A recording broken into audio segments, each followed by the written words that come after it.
Hello, ndabasuje mwese mudukurikirana ku Muririmbyi TV. Abari ku mugabane w'Uburayi, abari ku mugabane wa Afurika, umugabane wa Aziya, mwese mbashimiye ko mudukurikirana muri hirya no hino, mukurikirana ibiganiro byacu. Bashimire subscribe zanyu, views, ndetse na comment, like, share no mu yandi ma group. Rero uyu munsi ngiye kubabwira ibintu bitatu by'ingenzi mu buzima tugomba kugira kandi tugomba kubana nabyo kugira ngo tubashe guturana n'abaturanyi dutuje. Icyo ngiye kuvuga cya mbere ndi buhereho: kwihangana.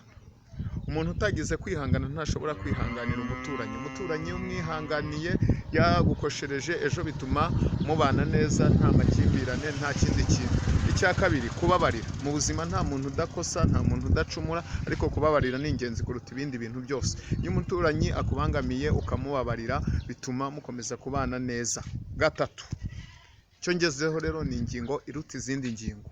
Ntuze gucikwa nayo, wowe komeza unkurikirane aho uri hirya no hino. Nkwibutse gukora subscribe, hari akazogera hirya yawe gatoya urimo urareba k'umutuku. Nurangiza ukoreho n'agatoki, ukore subscribe, nurangiza uryoherwe n'ibiganiro byacu. Kamvuge cya kintu rero, ikintu nkurikijeho rero, nabanjije kwihangana, nkurikizaho kubabarira. Icya nyuma ngiye gusorezaho ni ukuvuga ngo ibyo bintu byose bihatswe n'urukundo. Urukundo rushobora kuvamo urwango, urukundo rushobora kuvamo imbabazi, urukundo rushobora kuvamo kwihangana. Ni ukuvuga ngo uramutse udakunze umuturanyi muturanye, nta nubwo wabasha kumubabarira, nta nubwo wabasha kumwihanganira, kuko byanga bikunda mu Kinyarwanda baravuga ngo ntazibana zidakomanya amahembe.